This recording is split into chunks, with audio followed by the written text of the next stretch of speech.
இன்னைக்கு நம்ம கருணக்கிழங்கு குழம்பு எப்படி செய்யலான்னு பார்க்கலாம். அதுக்கு தேவையான பொருட்கள் என்னன்னு பார்க்கலாமா? கருணக்கிழங்கு வந்து பெருசாக இருக்கல நான் அரை கிழங்கு அரிஞ்சு வச்சுருக்கேன். சின்ன வெங்காயம் வந்து ஒரு 10, நான் சின்ன வெங்காயம் இல்லாதனால பெரிய வெங்காயம் வந்து ஒரு வெங்காயம் அரிஞ்சு வச்சுருக்கேன்.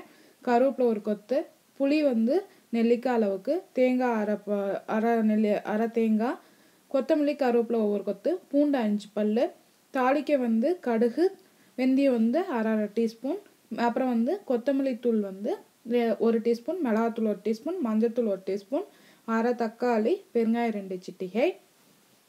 இப்போ ஃபஸ்ட்டு வந்து கருணக்கிழங்கு நல்லா சின்ன சின்னதாக அரிஞ்சிக்கிட்டு அது குக்கரில் போட்டு 3 to 4 விசில் வந்து நான் வேக வச்சு வச்சுருக்கேன். இந்த மாதிரி லைட்டாக உப்பு போட்டுக்கோங்க. அந்த கிழங்குல கொஞ்சம் உப்பு போட்டால் தான் நம்ம கிழங்கு சாப்பிடும் போது கொஞ்சம் வந்து நல்லாயிருக்கும். அது வந்து சின்ன சின்ன பீஸாக அரிஞ்சிக்கலாம். கருணக்கிழங்குலாம் பிள்ளைங்களுக்கு கொடுங்க, ரொம்ப ரொம்ப நல்லது.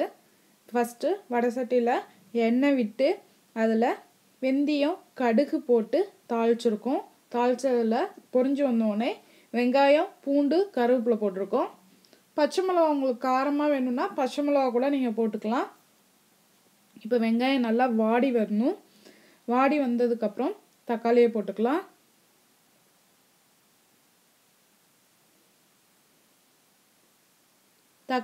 தக்காளியும் நல்லா வாட்டணும். நம்ம வாட்டினதுக்கப்புறம் அரிஞ்சு வச்சுருக்கோம்ல கருணக்கிழங்கு, அந்த கருணக்கிழங்கை போட்டுக்கலாம். இதுக்கிடையில் நீங்கள் புளியை கரைச்சி வச்சுக்கலாம். எப்பயுமே மற்ற புளி குழம்புக்கெலாம் நம்ம வந்து புளி அப்புறம் தான் ஊற்றுவோம். ஆனால் கிழங்கு போடும்போது மட்டும் கிழங்குல ஊற்றினா தான் அந்த கிழங்குல வந்து அந்த புளிப்புத்தன்மை வந்து ஏறும். அதுக்கப்புறம் இப்போ மிக்சியில் தேங்காய், மிளகாத்தூள், மஞ்சத்தூள், கொத்தமல்லி தூள், சாம்பார் தூள் போட்டு இதை வந்து நம்ம அரைச்சி வச்சுக்கலாம். அரைச்சிக்கிட்டு அதுக்கப்புறம் வந்து இந்த புளி ஊற்றுனால அது கொஞ்சம் நேரம் நல்லா கொதிக்கணும், அந்த கருணக்கிழங்கோட சேர்ற மாதிரி. இப்போ அரைச்சி வச்சுருக்கேன் அந்த விழுதை இதில் போட்டுடலாம். இந்த குழம்புக்கு தேவையான அளவு உப்பு போட்டுருங்க. இப்போ வந்து நல்லா அது கொதியாகி வரும், நல்லா கொதி வந்து வரணும். இப்போல்லாம் பிள்ளைங்க கருணக்கிழங்குலாம் சாப்பிட மாட்டேங்கிறாங்க. நீ ஃப்ரையாக செஞ்சு தரலாம். இந்த மாதிரி குழம்புல ஊற்றி பிள்ளைங்களுக்கு தெரியாமல் அதை நுணுக்கி அது வாயில் அப்படியே வைக்கலாம். நல்லாயிருக்கும், நல்லா உருளைக்கிழங்கு மாதிரியே இருக்கும். இப்போ நல்லா கொதிச்சு வந்துருச்சு. அதில் கொத்தமல்லி போட்டு இறக்கிடலாம். குழம்பு ரெடியாச்சு. செஞ்சு பாருங்கள்.